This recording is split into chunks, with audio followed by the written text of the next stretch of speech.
Yeah, I'm ready. Can everybody hear me? All right.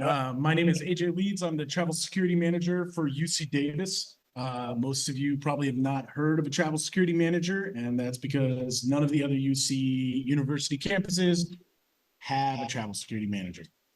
Santa Cruz is establishing their person now, and he has been hired and he's been working on a travel policy. But as we mentioned earlier, UC Davis is the only campus in the UC system with an international travel policy.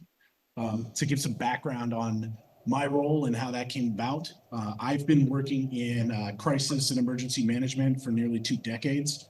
I created travel security programs at Target Corporation, worked at Bank of America on their travel security program before coming here to the UC system.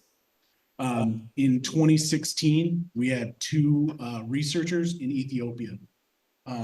They found themselves in the middle of a protest. One of them, unfortunately, was caught in the protest and killed, and the other passenger in the vehicle with them was severely injured.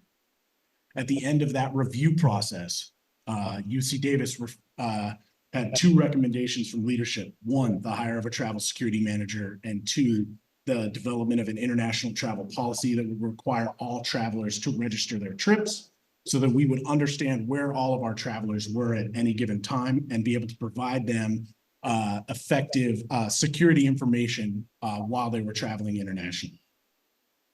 So what I'll be talking about today, planning for evacuations and when to call it quits. There's a certain time that we've seen recently where people are holding too long before they call for an evacuation or they move to evacuate themselves. Recently, we've seen coups across Central Africa. The most dramatic for people evacuating was out of Sudan. We saw a number of nonprofit organization, field researchers from other universities having a difficult time getting out of the country in the middle of a civil war. Even more striking was the surprise attack in Israel that sparked a war between Israel and Gaza. That sparked evacuations, and even in those situations, evacuations became more and more difficult than many of us would have considered, given that the ability to evacuate people out of Israel was hampered more than a lot of us thought was going to be the case. So when we talk about evacuations, we start with risk planning and mitigation.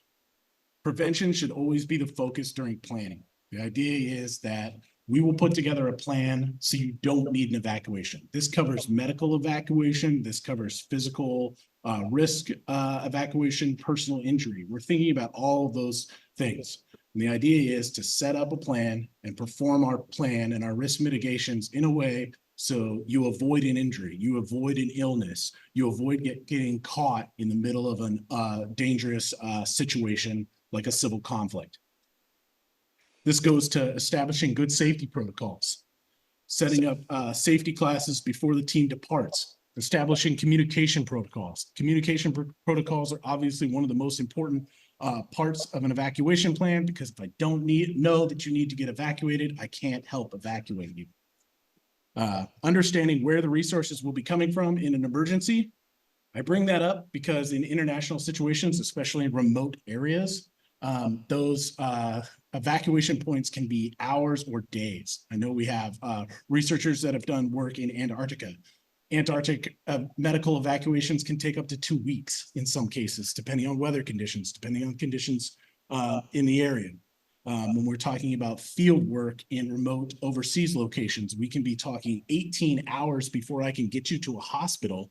And then from that hospital, they're just going to be stabilizing you so I can fly you to another country to provide adequate medical care for whatever that injury might be. So that needs to be taken into account when you're thinking about when do I need to evacuate? Because if you wait too long, you're going to put yourselves at greater and greater risk.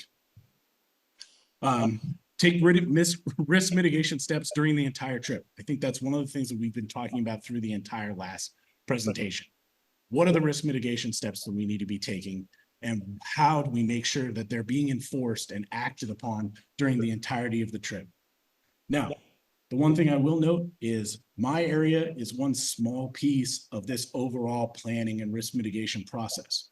These are the different teams that we have at the UC Davis campus. So obviously, the travel security team. My job is to provide risk mitigation plans for security risks during your trip.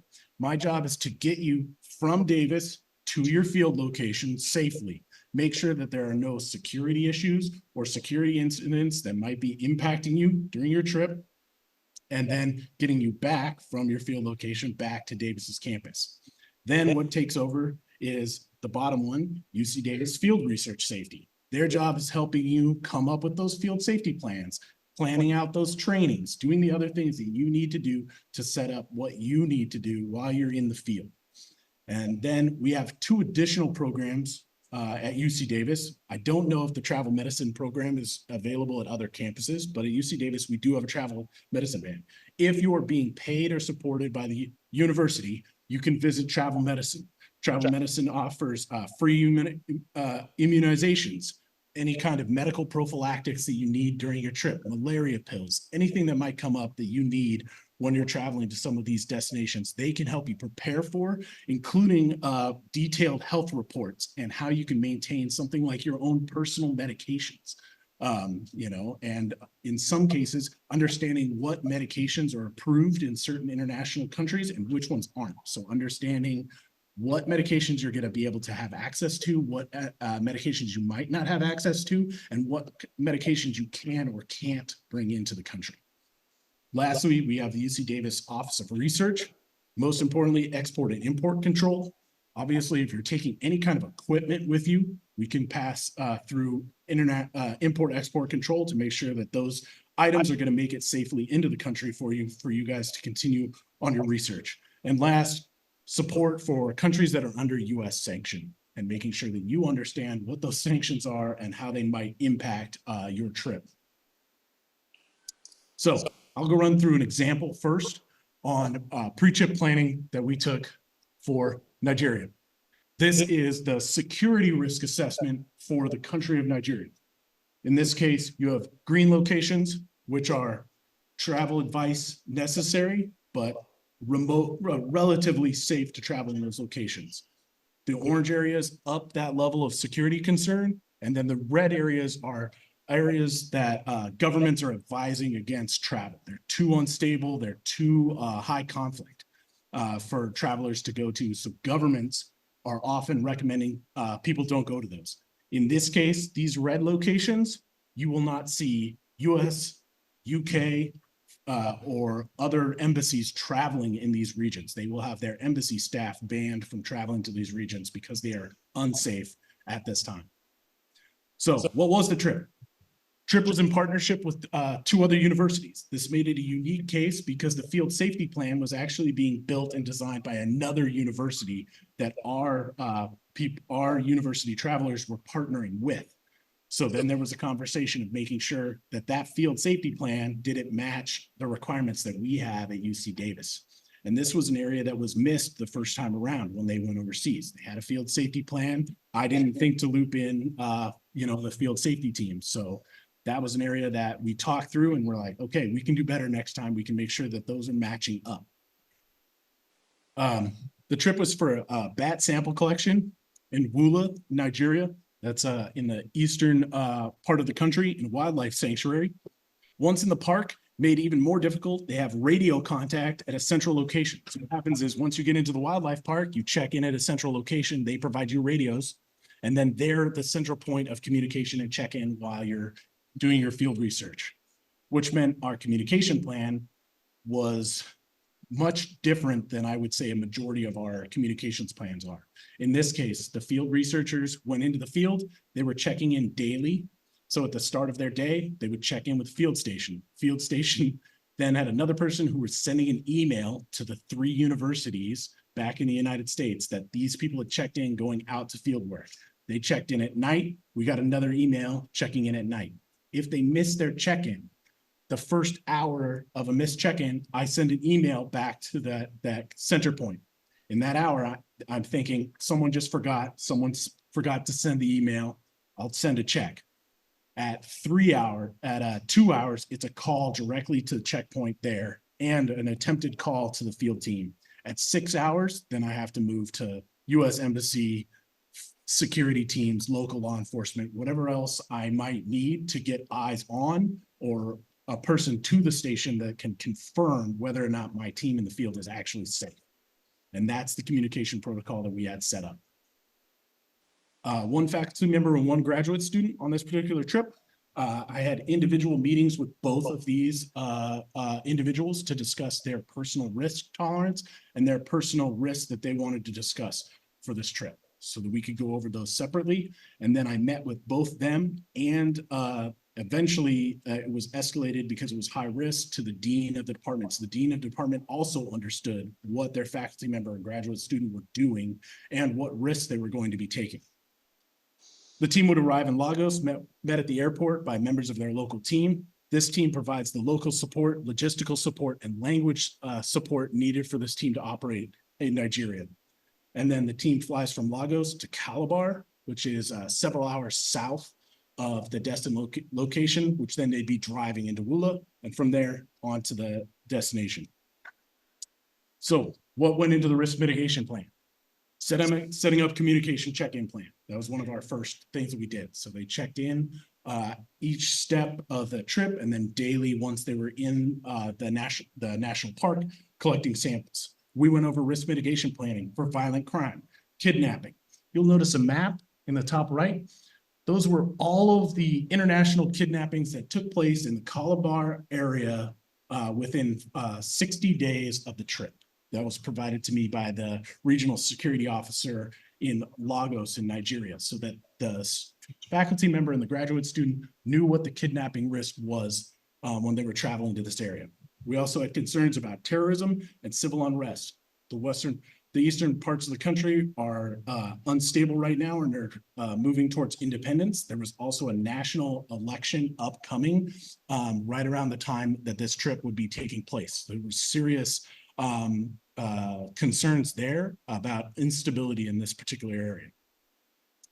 This was an exact wording that I received from the regional security officer in Lagos. He directly recommended that this trip be avoided due to security risks and the US having limited ability to provide support due to security concerns. The Canadian and Australian governments also recommended travelers avoid these areas, all but on essential travel duties.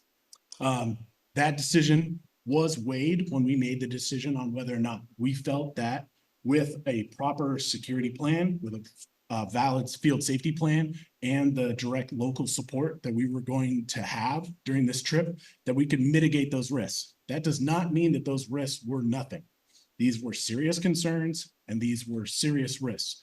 And both the graduate student and the faculty member had to sign off on those risks before their travel would be approved.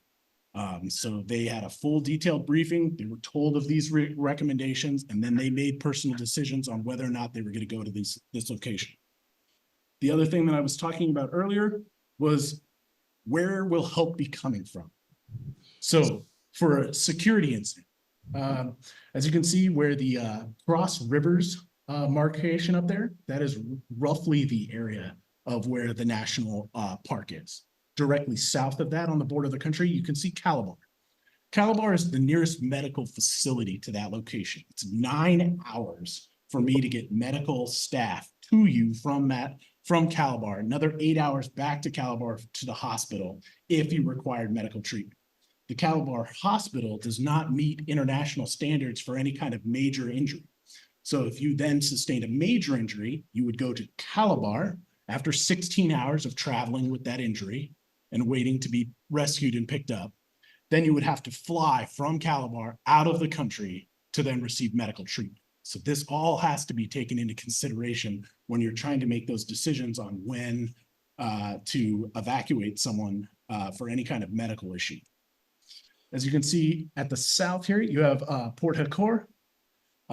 This is actually one of the most dangerous areas in Nigeria. It's the Niger Delta region, known for kidnappings and piracy.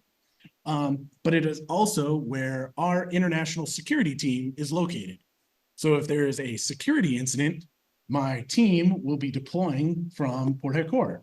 As you can notice on the map, it's nearly 16 hours away. So if there was a civil conflict outbreak in this particular region, it would be 16 hours before I could have someone on site in a security team to evacuate you to Calabar and then out of the country. The idea behind that is we were monitoring the situation very closely for any kind of civil unrest. We monitored the elections. We monitored any of the unrest related to the elections. The idea was that we would pull these individuals out before the situation got too bad. And if it looked iffy, we were going to pull them back to Calabar, where they were in a safer position and a better position to evacuate if needed, and then assess from there. Eventually, we made the decision with faculty to actually push the entire program 2 weeks, which really ate into some of their collection time, because they have a narrow window when they can actually operate in this area to collect these samples. But it was the right decision for us because the risk of operating during the election was just too high. The other decision that was made, the graduate student did not join this trip. They felt that their personal safety was at too great of a risk, and they chose not to make this trip after this discussion and security briefing. And that's, at UC Davis, that's what we're trying to do. We're trying to bring you the information that you need to make smart decisions on what your safety is for these international trips. And that's something that we strive for, and we strive to make them as individually based as possible. I look at the individual traveler first, and that's the number one consideration when I'm looking at the risk to a location. It's not just what are the risks in Nigeria, which I know very well, but how are you going to impact those risks when you're in Nigeria? It's going to be very different for different people in those locations. So after discussing all that, I will give an example of an evacuation that we did at 2021. During my time as an emergency manager, I've ran 10 evacuations, 6 medical, 4 high-risk security incidents, evacuating people out of different areas. Not all of those were obviously with the University of California, Davis, but in my previous work, primarily, but it was something that we were familiar with. So this example takes place in Afghanistan. You had the rapid fall of the Afghan government to Taliban forces on August 15th of 2021. At that point, the Taliban had gained full control of the country and full control of the capital city, except for the International Air Force. The International Airport was held by US military and British and German military forces. Those forces were conducting evacuations. Most of us saw on April 15th and 16th the dramatic images of people trying to hold on to the wheels of aircraft leaving the international airport. It was not, those evacuations took place between August 14th and August 30th. It was on August 20th that I was informed by a UC Davis teacher that there was a possible student stuck in Kabul. They were taking online courses, and they thought that the student had mentioned that they were in Kabul at the time taking those courses abroad. We immediately went into, this was 8 a.m. in the morning, and I scrambled to get a hold of this teacher. I told this teacher in no uncertain terms that they were to pick up their phone immediately when I called them. I had to send them an email because they did not pick up on the first ring. And from there, it was, how do we confirm this? How do we get in touch with the student? The professor did not have this student's phone number. And I was unsure whether or not the student was going to be able to receive my email given the situation with internet, with power outages in Kabul. And remember, this is already 5 days into the evacuations. Like, we are in a serious trouble situation at this point. It was lucky enough that we found one of the other students had communicated in the past with the student through a secure messaging app. We got that number. I was able to make contact with the student and confirm that they were there in Kabul at this time. At that point, we advised that no other students, no other faculty make contact to the student. The idea is that in a serious situation like this, you want the least amount of pressure on the person in the security situation. You don't need them hammered by calls asking whether or not they're safe, whether or not they're secure. They're already going to have family members that are scared to death about their situation. You don't need to be adding to that. So we formed one single point of contact, and that was me. That was the person who was going to be in contact with them. I also assessed with them what their availability was to continue communication. and also confirmed who else was there. In this case, her mother was there and 3 younger siblings. I also confirmed that they had already made an attempt to get into the international airport and that her younger sibling was injured in that attempt. The situation at the airport was hectic, crowded. There was crush scenarios. You had Taliban members firing into the air over the heads of the people that were there. You had to go through multiple checkpoints to even get to the international airport. So here's how it works. We gathered all available resources. I reached out to UCOP, to a member of their team that does international risk, who's done international risk and safety evacuations in the past, much as I had done. We reached out to our private security group. I reached out to them directly, understood what their capabilities were and what they weren't. Their capabilities were, they were there on the ground. They can provide service to transport my traveler and her family as close to the international airport as possible. That was something that I could already get provided by the student's uncle, who's local to that situation. Campus contacts, including government affairs. We immediately started putting pressure on our elected representatives to help speed any access to them getting into the facility. I used personal contacts in private companies and other universities. I reached out to almost every university that I knew, asking if they also had students stuck in Afghanistan. Can I hitch a ride with them? Private companies, can I hitch a ride with you? Any way that I could get my traveler, in this case, our student, her mother, and 3 siblings inside the international airport to be evacuated.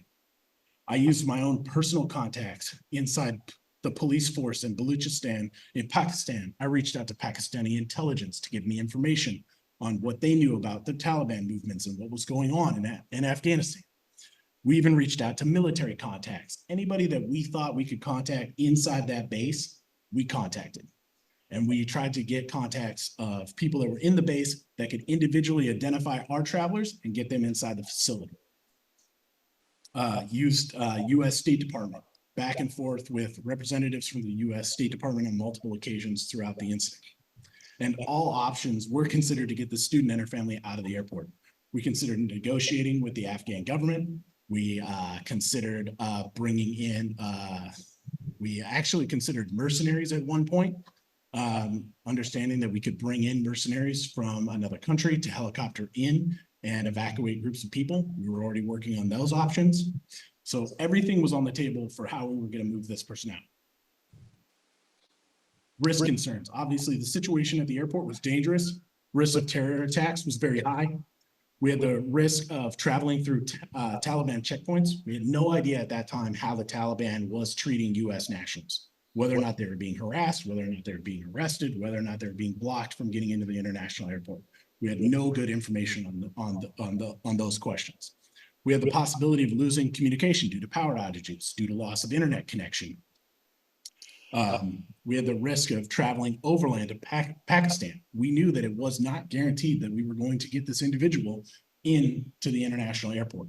And that would have to be done by August 30th. The US government had announced by this time that they were not staying any longer than August 30th. That was going to be the last day to get a US citizen or other identified VIP national out of Afghanistan. And then the risk of the communications might put my traveler at risk. We had to be very careful about our wording, how we talked to the traveler, what messages we sent back and forth, because we did not want anything that might impact their ability to go through a checkpoint that might be called out by a Taliban member as something that was going to put our traveler at risk. The most important thing throughout all of this was the understanding with leadership that I had to bring up time and time again is we were going to make decisions on advice that we were going to give to this particular student that could result in her and her family being killed. That was absolute fact, that decisions we made could have a direct impact on this person's safety and their life. In this case, the student and her family were securely transported to the airport. I will note that I got a message from the student that they were being packed into a vehicle and driven to the airport. 45 minutes after I received that message, there was a detonation of a car bomb at Abbey Gate at the international airport. I was out of communication for 3 hours after that explosion with this student before I received communication that the student was safely inside the international airport and they were being transported. The family then was flown to Qatar, to DC, to SFO, and reunited with their family members here in the United States at SFO airport. The student was identified as possibly in country on 8/20 at 8:30 in the morning. The student identified as being transported out of Afghanistan on 8/22 at 5 p.m. I did not sleep for 4 days continuing this operation. We were working in both Afghan time and US time. My time when I was awake, when it was daylight here in the United States, was spent talking to State Department, talking to campus partners, talking to other people here in the United States. My nighttime was spent talking to Afghans, talking to Pakistani officials, talking to the State Department office in Pakistan and Afghanistan, and any other options that we could think of in a foreign country that could support us during this. Since the Afghan evacuation, we identified other UC Davis members that were part of previous operations and things that have happened where we did work in Afghanistan, and we've worked to provide an opportunity to evacuate or provide visas to a lot of those individuals. In this particular case, the student's older sister did not have a US passport. They were actually visiting her for her sister's wedding. She is actually still in Afghanistan at this time, waiting visas to enter the United States. We also found out that 2 other students had siblings that were in Afghanistan. Both those siblings have actually been moved into the United States at this time. And then we've provided visa support and other support for former faculty members and former support staff on different projects in Afghanistan to come to the United States through various different visas in that. So with that, I will open it up to any kind of questions that anyone has.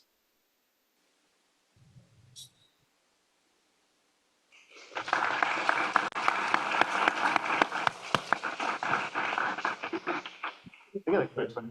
On that previous example where it was 16 hours and the pressure of the election condensed the field period, were you in continuous communication with that group? Or did you have some sort of communication schedule set up? Yeah, we had a check-in schedule set up, so it was based on their time there, which was rather inconvenient for me given the time difference. Yep. But when they left for the field, they would send communication to me, and then when they arrived home for the night, they would send communication to me. And then those were, I'm sorry. yeah, those were set up through email, but in previous cases, we've set up communication check-ins through Facebook Messenger, WhatsApp, Signal, any other kind of communication system that is found to work in those particular areas that they were going to have. And I've had it set up through satellite phones, through the Garmin InReach system. So any way that we can maintain continual communication with the. And I know it can be selective about which devices are being used based on locations and incidents or potential incident situations. Sat phone could go bad, create a bad situation. So were you selective about that based on that location? Yeah, we were selective on the location because sat phones were not found to be effective and work in the particular national forest they were in, and they were doing bat research. So they were often in caves most of the day.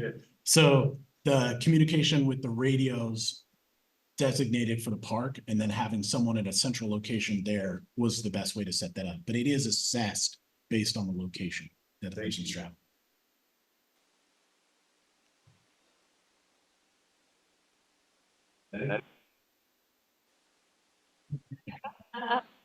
Hi, it's so great to have you for currently. I'm a graduate student Davis. I was curious how you get plugged into projects that are going on. Are you reaching out to the guys to send them your schedule, or are you like a step they have to go through? And then how do you guys find out about this and like for undergrads or Yeah, so we've been trying to do outreach. I reach out to all of the departments. I meet with all of the department heads, all of the CAO meetings, trying to get in front of as many faculty members as well as I can.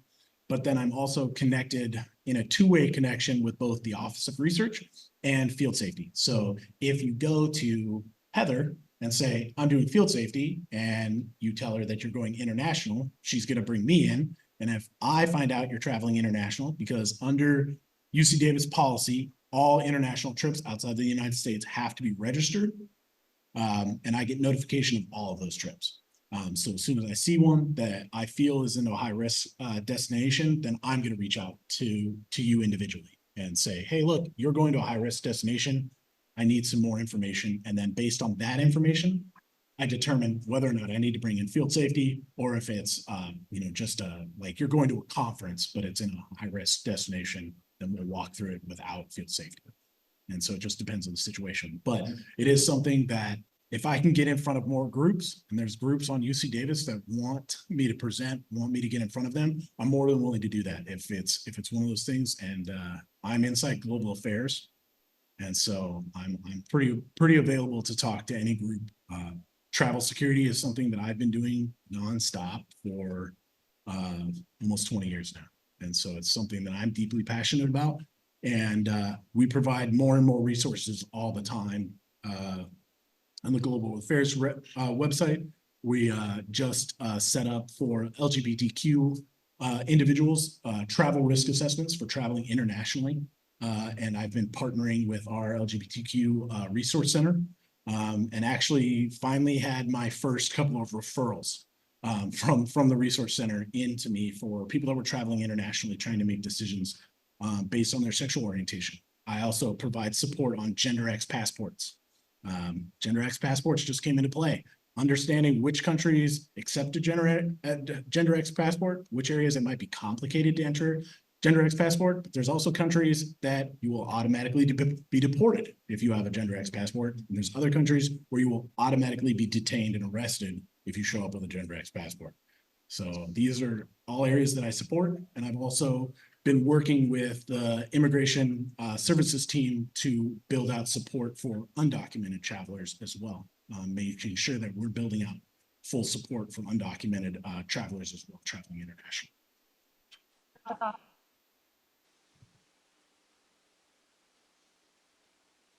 Just a quick question for me. Given that you work for UC Davis, but could other UCs use you as a potential resource?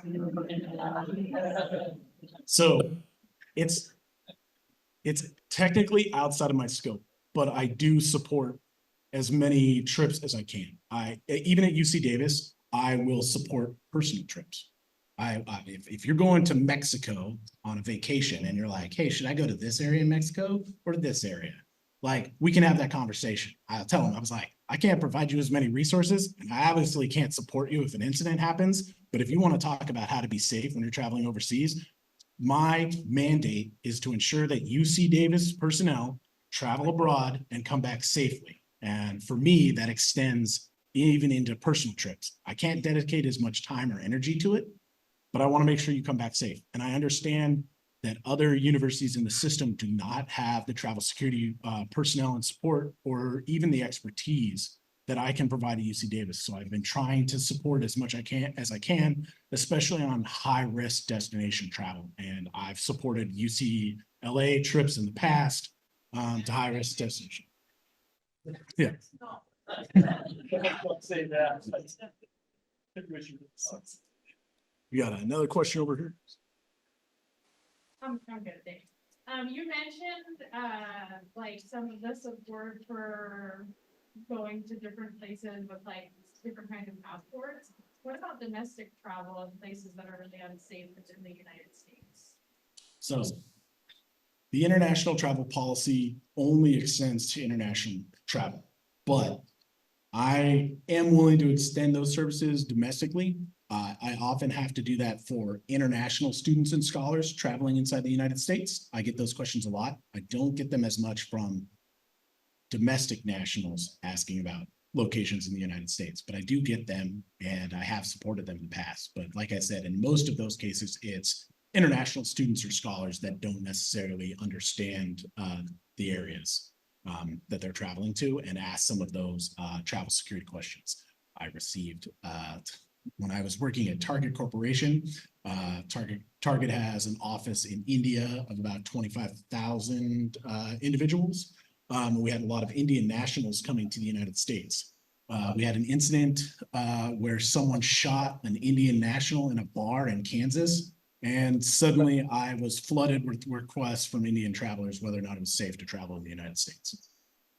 And so it's something that's discussed and it's something that I've worked on, but it's technically not in scope for my role. You gave like the example where you were talking about students and a PI who were going on a field trip together.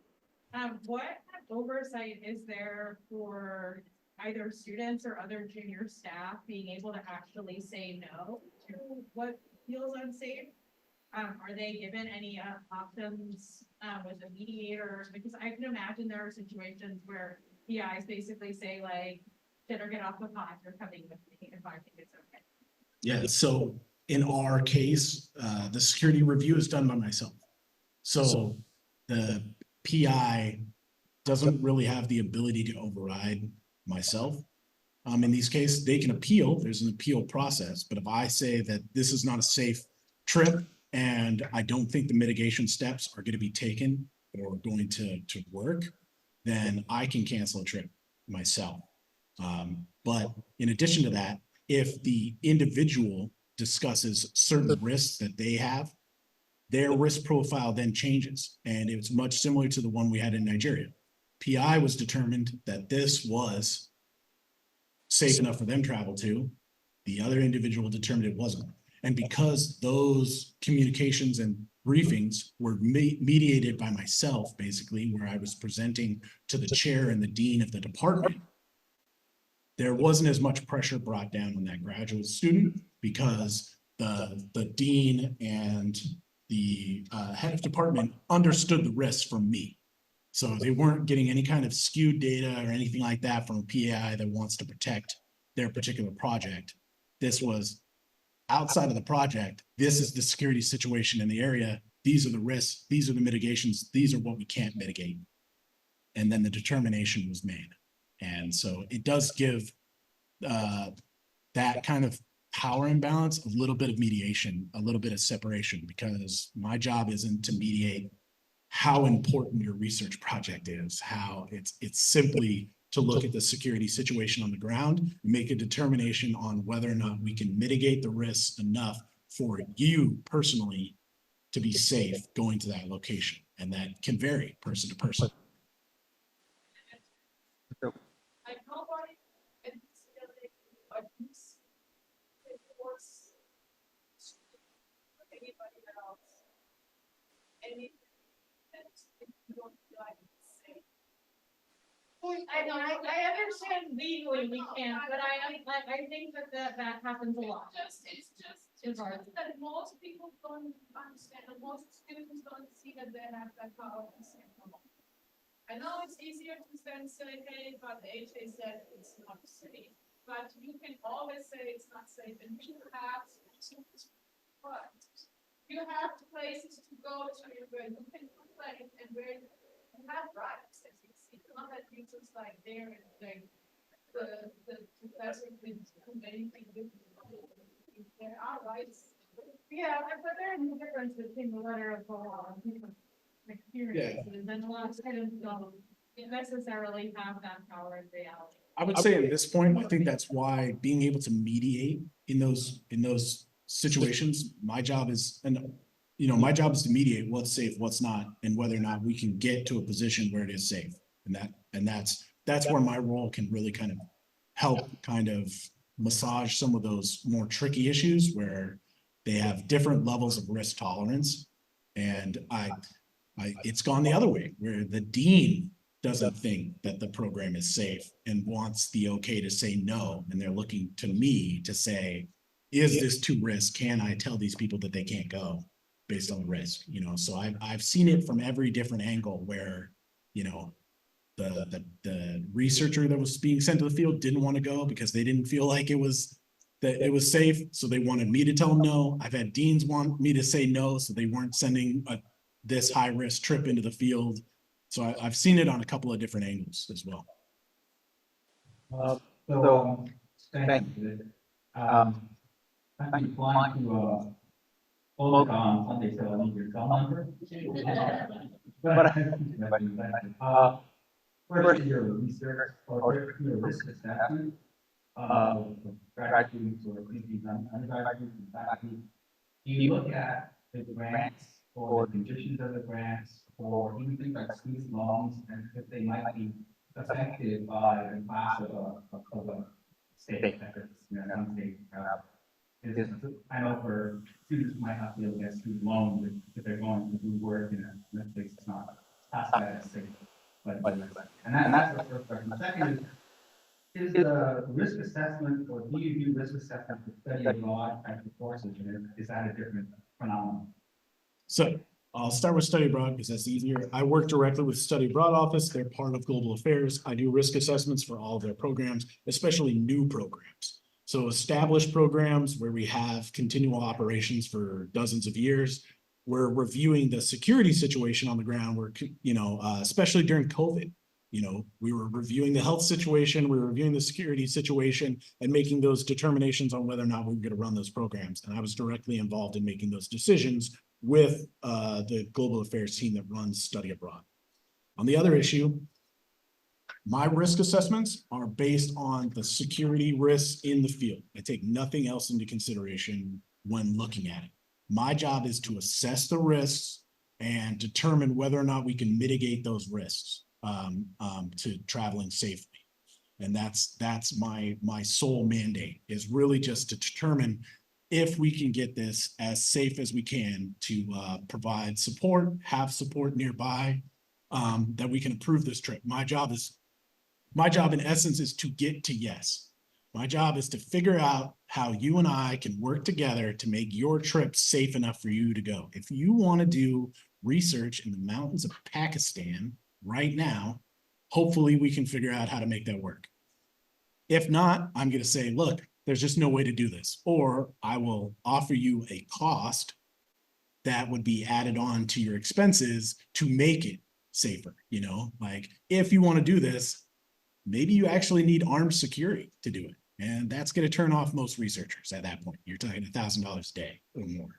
So, I mean, it's pretty much a done deal at that point. But the idea is I'll give you as many options as I possibly can to get us to yes. But at some point, the risks can't be mitigated enough for us to determine that this is a safe trip to send people into this particular location. And like I always say, it's not so much the country, it's different areas in the country and it's different travelers going to that country. So it's not necessarily that we have rating systems for countries. Those are general ratings. If you want to go to the highest risk country rating, we can discuss it and see if it can work. It's not an automatic no, it just has to be reviewed. It has to go through a review process. I have a here, right here. And then Hi. So in our department, we've been having conversations about how to carry out field work internationally, like in a safe manner. And international students, like we have been trying to convince PI that it is very important to have local collaborators to carry out field work internationally. So, but still, it has been a little bit complicated, and the responses of some of the professors have been like, we cannot say no to students to do field work if they want, even if they don't have international collaborators or local collaborators. So my question is, how much of the success of a field work internationally comes from having local collaborators in your experience? in my experience, local collaboration is the biggest risk mitigation factor that we can put in place. And that's one of the things that I stress when we have people going overseas. Let's talk about who you're traveling. where are you working in the country? Are you going to the country and fully working on your own, or are you joining a local team that's also doing the same type of research? That was one of the big collaborating factors in the Nigeria example that I gave. They have a local team that's, funded by a local university in Nigeria. So half of the team that's going out in the field doing work is Nigerians, and half of that team is Nigerians from the local region. That drops your risk tremendously by having that local know-how, having that local, but it's also understanding that those individuals are going to take risks that non-local nationals or non-local individuals are going to take. So there's always a little bit of offsetting there where you have to take the expectation that if they're used to this environment, if they're used to the conditions on the ground, they might take higher risk behavior than a graduate student from the United States going into that environment. And so it's very important, but that knowledge on the other side of it has to be acknowledged as well with the travelers that, look, at the same time that this is a great source of information, we also have to make sure that you're still making safe decisions while you're there and not just following this person wherever they want to go.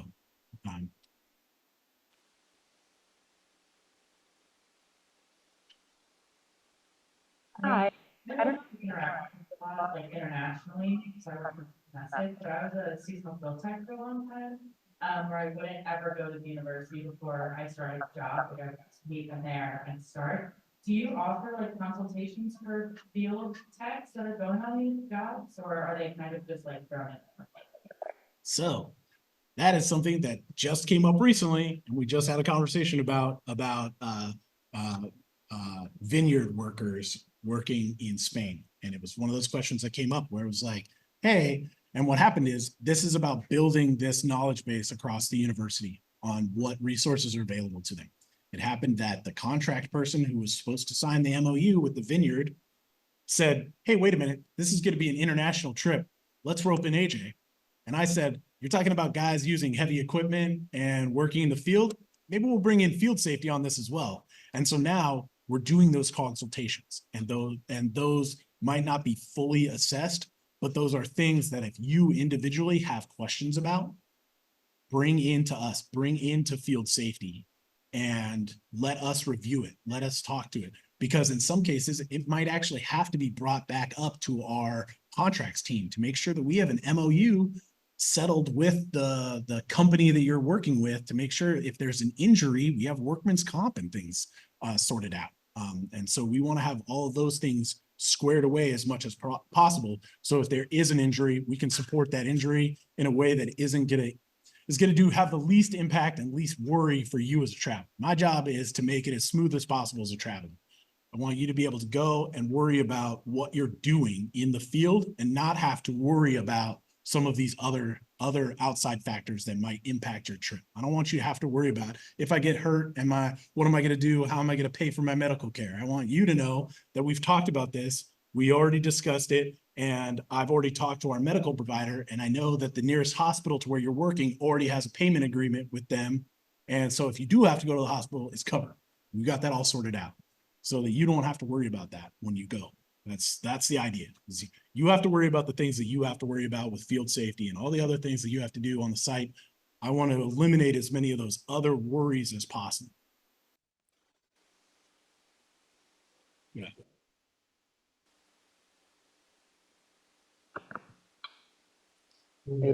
Partner crime implementation.